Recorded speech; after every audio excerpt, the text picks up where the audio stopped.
जा रही है। दो सीक्वेंस कैसे? देखिए हमने पहली टर्म से थर्ड टर्म फाइंड आउट करनी है, थर्ड से फिफ्थ और फिफ्थ से। अस्सलाम वालेकुम डियर स्टूडेंट्स, आज हम करेंगे फर्स्ट ईयर की मैथ का चैप्टर नंबर 6 स्टार्ट। 6.1 का क्वेश्चन नंबर 1 से स्टार्ट करेंगे। Right the first four terms of the following sequence. जो फर्स्ट फोर टर्म्स हमने फाइंड आउट करनी है, यहाँ पर 10 पार्ट इसके नजर आ रहे हैं आपको, ठीक है। हर एक में उन्होंने फार्मूला दिया हुआ है, हर पार्ट में फार्मूला दिया हुआ है, ठीक है। इसके जरिए आपने पहली, दूसरी, तीसरी, चौथी चार टर्म्स निकालनी है। टर्म्स कैसे निकालेंगे? हम फर्स्ट पार्ट को सॉल्व करते हैं। देखें क्या है, an is equal to 2n minus का 3। तो फर्स्ट पार्ट क्या है बेटा? an is equal to 2n minus 3। तो आपने चार टर्म निकालने के लिए पता है क्या करना है? n की जगह पे पुट करना है 1, ठीक है। n की जगह पे 1 पुट करना है, सिंपल। तो क्या बन जाएगा? a1 is equal to 2 into 1 minus का 3। नेक्स्ट इसको सिंपल करें तो क्या बनेगा? a1 इज इक्वल टू 2 1 जा 2 माइनस का 3, कितना हो जाएगा बेटा? माइनस का 1। तो ये फर्स्ट टर्म आ गई है। इसी तरह नेक्स्ट टर्म फाइंड आउट करने के लिए क्या करेंगे? पुट करेंगे, put n is equal to 2। तो क्या हो जाएगा? a 2, n की जगह 2 पुट करेंगे ना, तो is equal to 2 into 2 minus का 3। मैं यहीं पे कर रहा हूं। तो नेक्स्ट क्या होगा? a2 is equal to 4 minus का 3। तो a2 क्या आंसर आ जाएगा आपके पास? 1। फिर 2 2 4 माइनस का 3, और 4 माइनस 3 क्या आ जाएगा? 1। ये आपके पास आ गई दूसरी टर्म, ठीक है। अब तीसरी टर्म के लिए क्या करेंगे? सेम n की जगह पे 3 पुट कर देंगे। तो क्या बन जाएगा? a3 is equal to 2 into 3 minus का 3। तो ये बन जाएगा a3 is equal to 6 minus का 3। तो next a3 is equal to 6 minus 3 कितना होता है बेटा? 3। तो ये तीसरी टर्म आ गई है, ठीक है। अब चौथी टर्म के लिए क्या करेंगे? Put n is equal to 4। तो 4 पुट करें तो क्या बन जाएगा? a4 is equal to 2 into 4 और माइनस का 3। तो a4 is equal to 8 minus का 3 कितना हो जाएगा? 5। तो 4 टर्म कौन कौन सी बन गई है? -1, और दूसरी कौन सी है? +1, और तीसरी कौन सी है? 3, और चौथी की वैल्यू क्या है? 5, ठीक है। अब नेक्स्ट पार्ट देखें इसी क्वेश्चन का। हमने सिंपल n की जगह क्या पुट करना है? पहले 1, फिर n की जगह पे 2, फिर n की जगह पे 3 4, इस तरह पुट करते जाना आपने, ठीक है। इसी तरह ये पार्ट है, तो हो जाएंगे ना क्वेश्चन ये। तो इसका थोड़ा सा जो कॉम्प्लिकेटेड सा लगता है वो पार्ट नंबर 7 है। पार्ट नंबर 7 कैसे होगा? क्या है वैल्यू? an माइनस का 1। पार्ट नंबर 7 देखें बेटा, क्या है value? an is an minus का 1 is equal to n plus का 2, और साथ में गिवन है a1 की वैल्यू। क्या गिवन है? 2। तो बेटा a1 यानी कि फर्स्ट टर्म तो गिवन है, बाकी कितनी टर्म रह गई है? 3। हमें बाकी 3 टर्म को फाइंड आउट करना है। तो कैसे फाइंड आउट करेंगे? पहले पुट करेंगे उसी तरह, put n is equal to 2। तो क्या बन जाएगा? a2 माइनस का 1। आपने जो है ना वो नीचे सबस्क्रिप्ट में लिखना है, यानी कि आप सुपरस्क्रिप्ट और सबस्क्रिप्ट के बारे में जानते होंगे। मैं दोबारा बता देता हूँ। ऊपर कोई वैल्यू लिखी सुपरस्क्रिप्ट कहते हैं, स्क्वायर में या फिर क्यूब में लिखो कोई भी वैल्यू, और नीचे लिखी हो तो उसको हम सबस्क्रिप्ट कहते हैं। नेक्स्ट क्या हो जाएगा? इस n की जगह पे भी आप 2 पुट करें तो 2 प्लस का 2। तो नेक्स्ट हो जाएगा a2 माइनस 1। क्या बनेगा? a1 तो इज इक्वल टू कितना आ जाएगा? 4। नेक्स्ट a2 माइनस का a1 की वैल्यू पुट करें, कितना आ जाएगा? 2 इज इक्वल टू 4। तो a2 is equal to 4 plus का 2। नेक्स्ट क्या हो जाएगा बेटा? a2 is equal to 6। तो ये सेकंड टर्म आ गई है, फर्स्ट टर्म उसने दी हुई थी। तो नेक्स्ट हम पुट करेंगे इसी में, पुट करेंगे, put n is equal to कितना? 3। तो 3 पुट करें तो क्या बनेगा बेटा? a3 माइनस का a3 minus 1 is equal to 3 plus 2। तो नेक्स्ट क्या हो जाएगा? a3 minus a2 is equal to कितना आ जाएगा? 5, ठीक है। अब पुट कर देंगे a2 की वैल्यू क्या है? 6। यहाँ पर पुट करें तो क्या बनेगा? a3 माइनस का 6 इज इक्वल टू कितना आ जाएगा 5। तो A3 इज इक्वल टू 5, ये 6 राइट हैंड साइड पे जाके प्लस हो जाएगा। तो A3 की वैल्यू क्या आ जाएगी बेटा 11। ठीक है, थर्ड टर्म भी आ गई। अब हमने फोर्थ टर्म फाइंड आउट करनी है, तो इसी तरह पुट करेंगे, put n is equal to 4। तो 4 पुट करें बेटा क्या हो जाएगा A4 is equal to, sorry क्या होगा A4 minus 1 is equal to 4 plus का 2। तो क्या बन जाएगा A4 माइनस का 4 माइनस 1 कितना होगा A3 इज इक्वल टू 6 आ जाएगा। ठीक है, A4 माइनस A3 की वैल्यू क्या है 11, वो पुट कर देते हैं is equal to 6। A4 is equal to 6 plus 11, तो A4 इज इक्वल टू कितना आ जाएगा 17। ठीक है, तो जो हमें टर्म की जरूरत थी फर्स्ट 4 टर्म्स कौन कौन सी बनेगी, फर्स्ट 4 टर्म्स कौन कौन सी बनेगी। पहली टर्म कौन सी दे रखी है उसने 2, और दूसरी कौन सी दे रखी है 6, और तीसरी टर्म 11, और चौथी टर्म 7। ठीक है, ये 4 टर्म आपके पास आ गई है। उसके बाद बेटा देखें कि ये 7 पार्ट हो गया है। 8 पार्ट में भी उसने A1 की वैल्यू यानी कि फर्स्ट टर्म दे रखी है, तो A2 फाइंड आउट करने के लिए n की जगह पे आपने 2 पुट करना है, फिर 3 पुट करना है, इस तरह 4 पुट करना होता जाएगा। इसी तरह 9 पार्ट है और इस तरह 10th है। ये जो आंसर आएगा ना मतलब डी के फॉर्म में आएगा, तो n की जगह पे 1 2 3 इस तरह पुट करते जाना। अब चलते हैं क्वेश्चन नंबर 2 की तरफ। जी, क्वेश्चन नंबर 2 में कह रहा है कि find the indicated terms of the following series sequence. Indicated term का मतलब क्या है कि इसकी सातवीं टर्म निकालनी है आपने, इसकी छठी और इसकी सातवीं। पहले उसने जो चार चार टर्म दे रखी है, इसकी 4, दूसरी में 4 और तीसरी में 4 टर्म दे, सातवीं टर्म कौन सी आएगी, डॉट डॉट लगाने का मतलब आगे इस तरह सीक्वेंस जारी है। तो इसी तरह चौथे में भी 8वीं और इसमें भी 8वीं टर्म निकालनी है। ठीक है, तो पहला पार्ट करते हैं, क्या है 2 6 11 एंड 17। क्या बेटा क्वेश्चन नंबर, मैं हेडिंग लगा देता हूँ यहाँ पर, क्वेश्चन नंबर 2। और क्या सीक्वेंस क्या है 2 6 11 17 और डॉट डॉट डॉट कहां तक है A7 तक।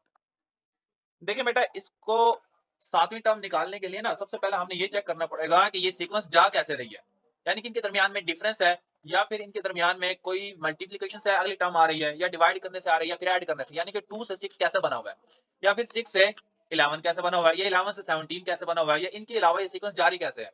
हमें ये पता चल जाए ना तो ऑटोमेटिकली 17 से आगे वाली टर्म को आसानी से फाइंड आउट कर सकते हैं। ठीक है बेटा, तो आपने पता क्या करना है, पहले जो टर्म है 2, इसको आप A1 का नाम ले लें। A1 इज इक्वल टू कितना है 2।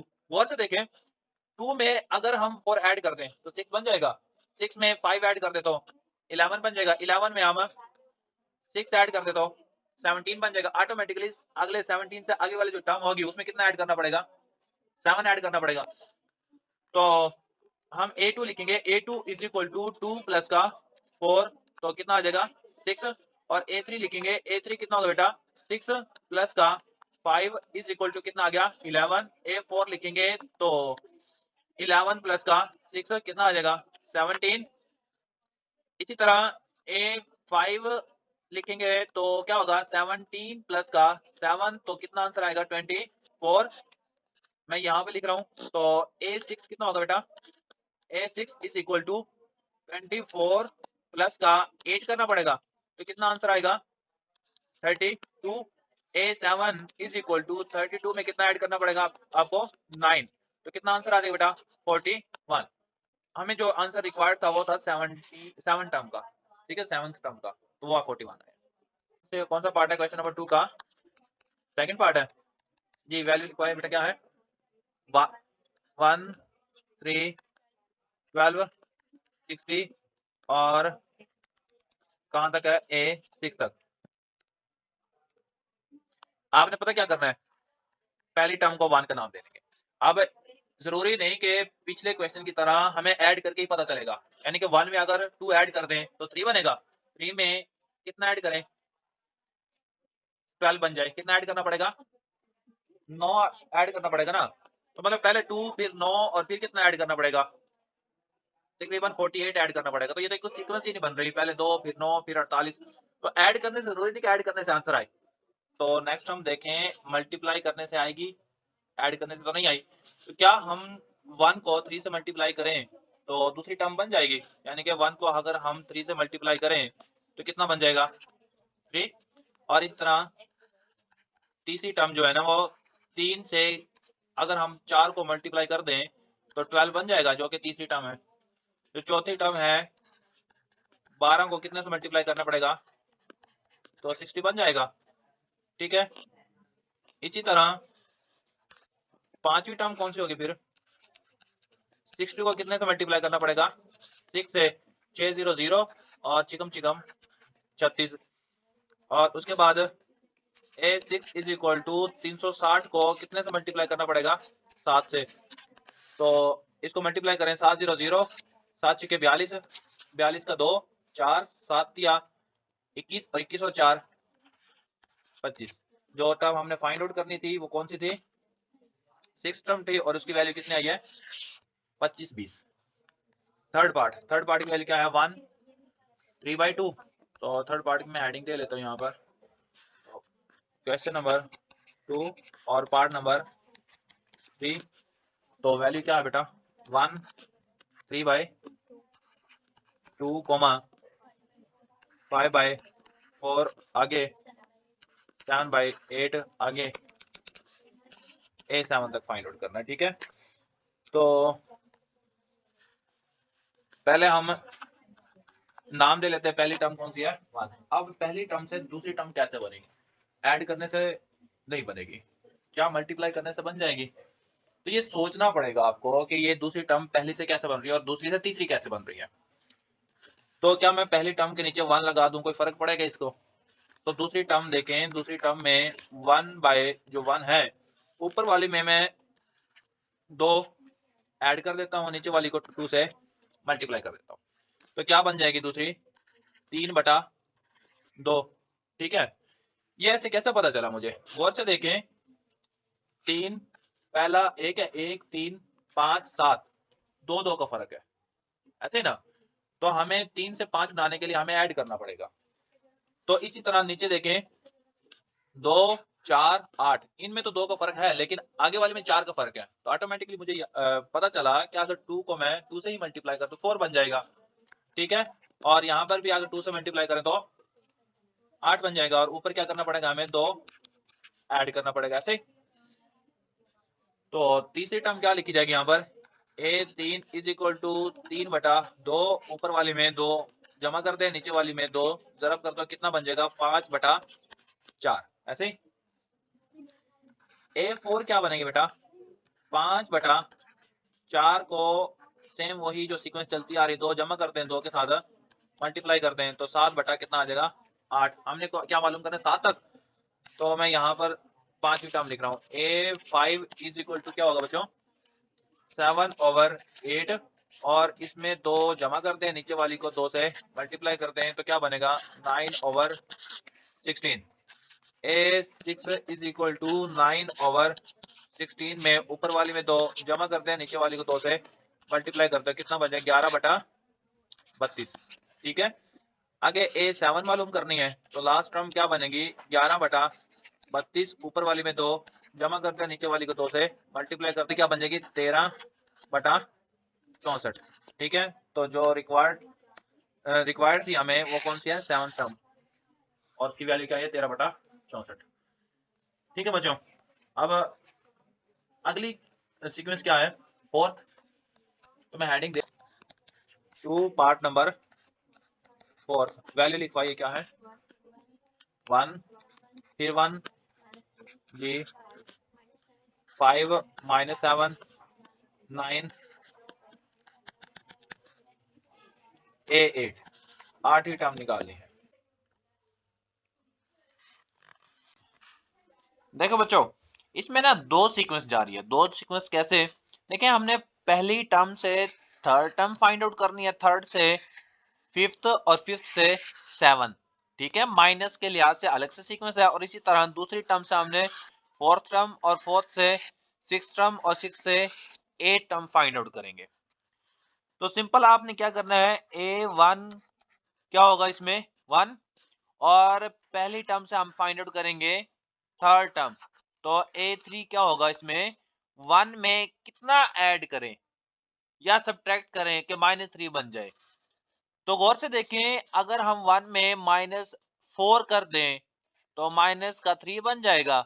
इसी तरह -3 में मजीद अगर हम -4 कर दें माइनस का 7 बन जाएगा। तो इसी तरह -7 में मजीद माइनस का 4 ही करना पड़ेगा। तो मैं यहाँ पर राइट करता हूँ 1 माइनस का 4 इज इक्वल टू कितना बन जाएगा, माइनस का 3।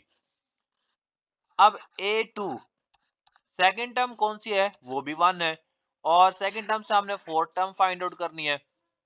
देखिए फोर्थ क्या बनेगी, A4 इज इक्वल टू 1 में गौर से देखें, अगर हम +4 कर दें तो 5 बन जाएगा और 5 में मजीद +4 करें तो 9 बन जाएगा और इसी तरह हमें 9 में मजीद 4 ही ऐड करना पड़ेगा। तो मैं लिख देता हूं यहाँ पर प्लस का 4 इज इक्वल टू कितना आ गया, 5। सेम इसी तरह हम A3 भी होगी, 4 भी होगी, 5 यहाँ हम लिखते हैं 5। देखिए फिफ्थ टर्म कैसे फाइंड आउट करेंगे, A3 से फिफ्थ फाइंड आउट करनी है ना। तो 3 की वैल्यू क्या आई है, माइनस का 3 में हमने ऐड करना पड़ेगा -4। तो ये वैल्यू क्या बन जाएगी A5 की, वो बन जाएगी -7। इसी तरह A5 के बाद A6 फाइंड आउट करेंगे। तो A6 हमने A4 से फाइंड, देखें A4 की वैल्यू क्या है 5, तो 5 में हमें +4 करना पड़ेगा। तो इसका आंसर क्या बन जाएगा, A6 इज इक्वल टू 9। ठीक है, अच्छा जी, हमने क्या फाइंड आउट करना आगे, 8th टर्म फाइंड आउट करनी है। तो A7 क्या होगा, A7 में देखें A5 से हमने 7 फाइंड आउट करनी है। तो माइनस का 7 में माइनस, जिस तरह के एक सीक्वेंस सामने ऊपर देखिए कैसे चल रही है ये। तो A7 क्या बन जाएगी, माइनस का 11। इसी तरह लास्ट टर्म जो फाइंड आउट करनी है हमने वो है A8। तो A8 हमने A6 से फाइंड आउट करनी है। देखिए 6 वैल्यू क्या है 9, 9 में हमने 4 ऐड करना पड़ेगा। तो A8 की वैल्यू क्या बन जाएगी, 13। ठीक है, तो हमने A8 फाइंड आउट करना था। एक और से देखें, क्या चौथे और पांचवे में ज्यादा डिफरेंस तो नहीं है।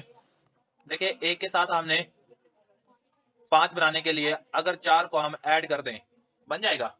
इसी तरह अगर 5 में मजीद 4 ऐड करें 9 बन जाएगा। 9 में मजीद 4 ऐड करना पड़ेगा। अब माइनस वाले देख लें, -3 में -4 कर दें माइनस का 7 बन जाएगा। इसी तरह -7 में -4 करें तो -11 बन जाएगा। इस तरह अगर फाइंड आउट कर लेना आपने। अब क्वेश्चन नंबर 3 की तरफ चलते हैं। क्वेश्चन नंबर 3 में कह रहा है find the next 2 terms of the following sequence. यानी कि जो सीक्वेंस दे रखी है ना उसमें तो बताया होता है कि साथ ही निकालनी है। इसमें कह रहा है कि ये जो भी सीक्वेंस दे रखी है इनसे आगे वाली 2 निकालें। क्वेश्चन नंबर 3 का फर्स्ट पार्ट क्या वैल्यू है बेटा, 7 9 12 16 डॉट डॉट डॉट। देखिए बच्चों, आपने पहले सीक्वेंस का नाम सेम काम वही करना। आपने पहले टर्म का नाम क्या रख देना है 7। पहले टर्म के अंदर क्या ऐड करेंगे दूसरी बन जाए, 7 में 2 जमा करें तो दूसरी बन जाएगी।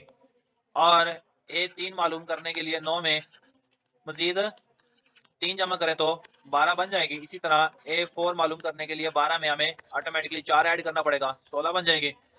इसी तरह A5 में 16 में कितना ऐड करना पड़ेगा, 5 पे कितना बन जाएगा 21। A6 में 21 में कितना ऐड करना पड़ेगा 6, तो कितना बन जाएगा 27। नहीं, कितनी टर्म दी थी, 4 दी हुई थी ना, बस 5वीं और 6वीं निकालनी थी। चलो 7 निकाल दिया तो आप कर लीजिए। उसके बाद क्वेश्चन नंबर 3 का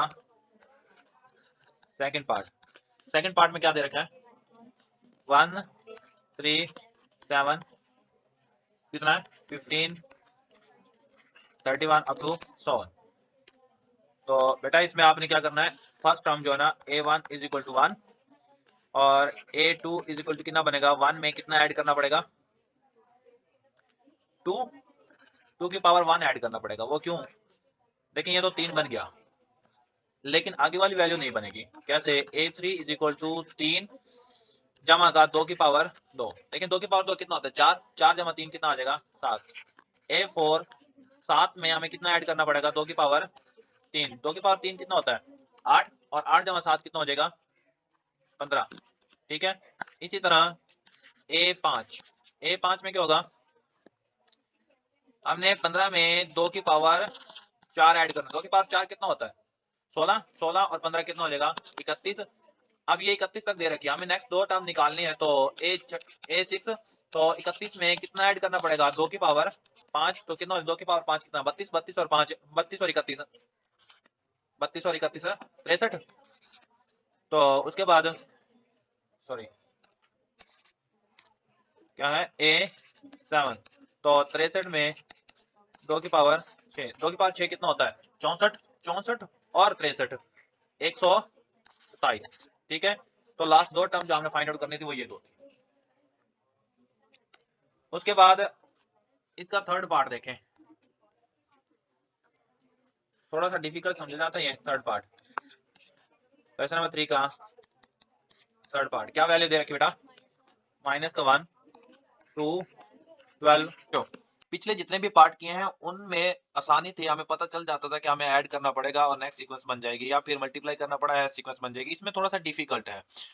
देखिए मैं आपको सीक्वेंस बना देता हूं और मैं बताऊंगा कि ऐसी सीक्वेंस मैंने क्यों बनाई है। देखिए A1 की वैल्यू तो एज इट इज -1 आ जाएगा, और A2 की वैल्यू पता कैसे आएगी, 2, -1 से नहीं आएगी। यानी कि जिस तरह हमने पहले किया था, पहले टर्म से दूसरी, दूसरी से तीसरी, तीसरी से चौथी, तो इसमें ऐसा नहीं है। इसमें ऐसा करना पड़ेगा हमें 2 फाइंड आउट करने के लिए, यानी कि सेकंड टर्म 1 मल्टीप्लाई बाय 2 की पावर 1, तो ये आंसर 2 आ जाएगा। देखिए पहले टर्म से मैंने नहीं दूसरी टर्म फाइंड आउट की। अब इसी तरह A3, उसमें क्या होगा, आपने करना है 3 मल्टीप्लाई बाय 2 की पावर 2। देखिए 2 की पावर 2, 4, 4 3 जार 12 बन जाएगा। ठीक है, और इस तरह A4 क्या होगा, A4 इज इक्वल टू 5 की पावर 5 मल्टीप्लाई 2 की पावर 3, और 2 की पावर 3 8, 8 5 जार 40। देखिए फोर्थ टर्म बन गई है। इसी तरह A5 क्या होगा, इसी तरह A5 क्या होगा, वो होगा आपके पास। अब देखें इसमें वो एक बात समझने वाली सीक्वेंस के अंदर, कि 5 और 3 में कितने का डिफरेंस है, यानी कि -2 करें 5 में से तो 3 बन जाएगा, और इसी तरह 3 और 1 में कितने का डिफरेंस है, -2 का। तो इसी तरह 1 -1 में भी -2 का ही डिफरेंस है। 1 में से अगर देखें, 1 में से -1 करें तो आएगा, -2 नहीं आएगा। तो इसी तरह यहाँ पर देखें 2 की पावर 1 और 2 की पावर 2, 2 की पावर 3, तो हमें एक सीक्वेंस पता चल गई कि ये इस तरह टर्म्स बन रही हैं। ठीक है, और पहले टर्म में भी अगर आप 2 की लिखना चाहे तो लिख सकते हैं। ठीक है, मतलब पहली टर्म कैसे बनी, कुछ बच्चों का सवाल होता है कि पहली टर्म कैसे बनी। फिर तो पहली टर्म बनी 2 की पावर 0 मल्टीप्लाई बाय -1, तो आंसर 2 की पावर 0 आपको पता है कि वो 1 होगा, और 1 मल्टीप्लाई बाय -1 तो -1 आ जाएगा। ठीक है, और फिर आगे 2 की पावर 0 के बाद 1 2 3 आगे चलता गया है। अब इसी तरह चार टर्म तो फाइंड आउट कर ली, फिफ्थ टर्म क्या होगी, A5, तो आप लिखेंगे देखें 3 5, उसके बाद 7 मल्टीप्लाई बाय 2 की पावर कितना लिखना पड़ेगा हमें, 2 की पावर 4। तो 2 की पावर 4 कितना होता है, 16, 16 मल्टीप्लाई बाय 7, तो कितना आंसर आएगा, 112, यानी 112। ठीक है, अब इसी तरह हमने A6 फाइंड आउट करनी है, तो A6 क्या होगी आपके पास, 7 लिखेंगे तो 2 रेज़ टू पावर 5 लिखेंगे, तो 2 रेज़ टू पावर 5 32, और 32 मल्टीप्लाई बाय 9, तो कितना आ जाएगा, 288, 288। तो ये दो टर्म जो हमने नेक्स्ट फाइंड आउट करनी थी वो ये 112 और 288 होगी। लास्ट पार्ट, इसी एक्सरसाइज का लास्ट पार्ट, तो गौर से देखें। क्वेश्चन नंबर 2 का जो फिफ्थ पार्ट था और क्वेश्चन नंबर 3 का जो फोर्थ पार्ट था, दोनों की वैल्यू सेम है, बस उसी तरह करना है, जिस तरह वो करेंगे आप उसी तरह ये करेंगे आप। ठीक हो गया, तो ये एक्सरसाइज थी। अगर ना समझ आई तो बताइएगा। ठीक है, अपना बहुत सारा ख्याल रखिएगा। अल्लाह हाफिज।